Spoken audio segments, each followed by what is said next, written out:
Hey there, I'm Nicole Lang, and you do not have to choose between compassion and science. I'm here with fertility care that's compassionate first, whole you always, and backed by real science. Today, I'm going to save you from a whole lot of trouble and chasing a diagnosis that doesn't actually exist, but is all too common in the world of fertility struggles.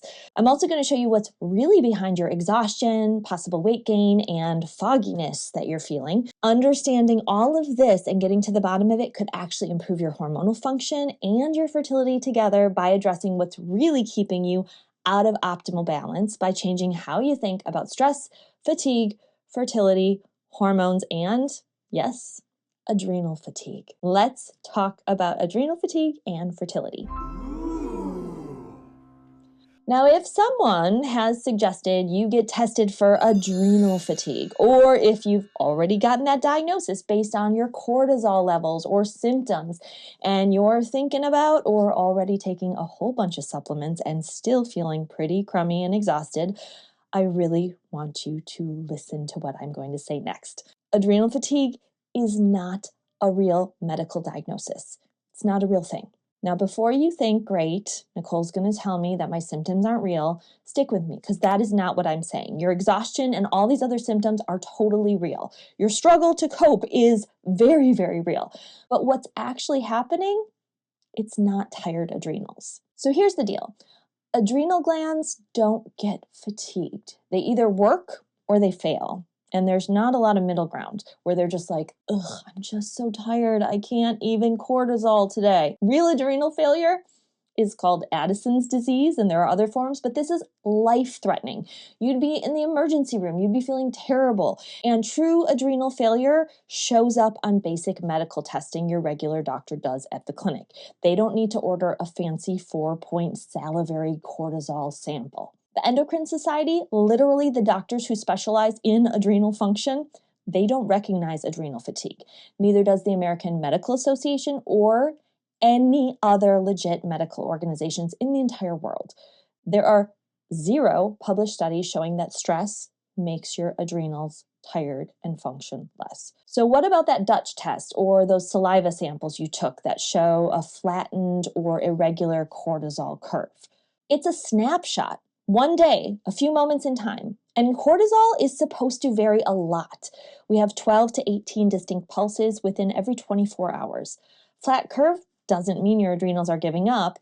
It means you took a test on a Tuesday when maybe you didn't sleep well, or you're stressed, or it's a specific part of your cycle, or it's just a random Tuesday, and your adrenals are still working totally appropriately. In fact, they're really smart and they might even be working overtime. But when you took the test, you just caught the moments that make your chart look a certain way. That is not an adrenal issue or fatigue. In fact, again, it's probably your adrenals wisely doing their job in a very nuanced and awesome way. So here's what's really going on. If your adrenals are fine, why do you feel so crummy? Well, usually it's because you're stuck in super frequent or in the middle of super long stress cycles without any time to recover, to recharge, or even always complete a stress cycle. So think about how stress is supposed to work in nature. Lion chases gazelle, gazelle runs, gazelle escapes if it's lucky, and if it escapes, it literally shakes it off. You can watch this on nature shows. They tremor, they discharge all of that mobilizing energy, and then they go back to grazing most of the time. Cycle complete. Space. But you wake up. You immediately check and see if your period started. Threat. You calculate your cycle days while sitting in traffic going to a fertility appointment. Stress. You smile through pregnancy announcements from colleagues and friends while your heart breaks. More threat. No release. You come home, you inject yourself, you scroll Instagram, see that everyone else's babies are being born or their IVFs are going really well.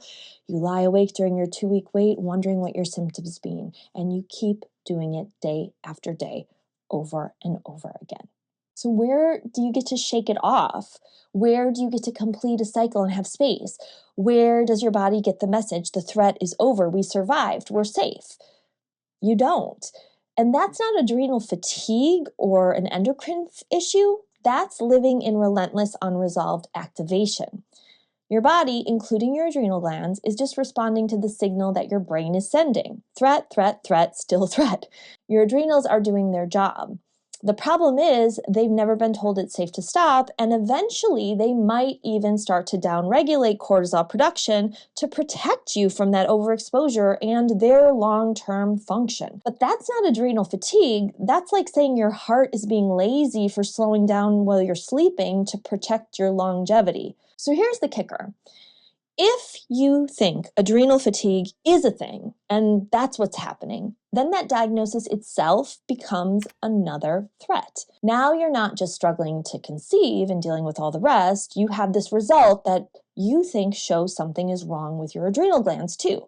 Now you have another supplement protocol, you have a different way to eat, you have more things to optimize, and another body system that's failing you. You can't complete stress cycles when your treatment for your stress creates more stress. Meanwhile, you might actually have other things going on like hypothyroidism. That's incredibly common in fertility patients, or iron deficiency, or depression, or a sleep issue.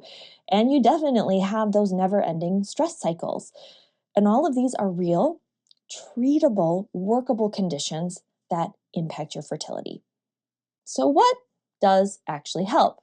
Well, completing stress cycles, giving your nervous system space to recover and have breaks from stress, and very importantly, the framework to work with and relate to your stress in healthy ways, not try to get rid of it because you won't. I've got a full blog post about this topic where I break down 7 specific ways to do all of this, but let me give you a taste. First, you can do some physical discharge. Your body mobilized all this energy to handle a threat. That energy needs somewhere to go. So dancing in your kitchen after a trigger shot, walking around the block and breathing after a pregnancy announcement, crying in the shower when you need to cry instead of trying to hold it together and pretend like you're being positive when that doesn't make sense. Doing my Fertility SOS meditation where you clench and you release. There are many options. And how about social connection? Social connection isn't optional self-care, it's biological. For women especially, oxytocin counters cortisol. So isolation during fertility challenges is physiologically harmful.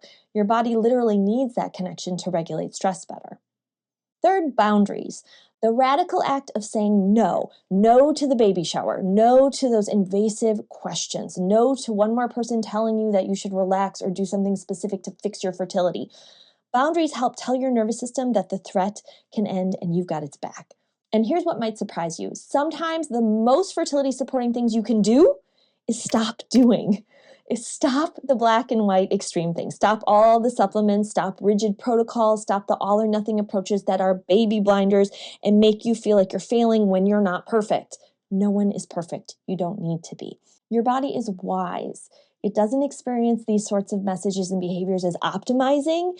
It experiences it as threat and scarcity.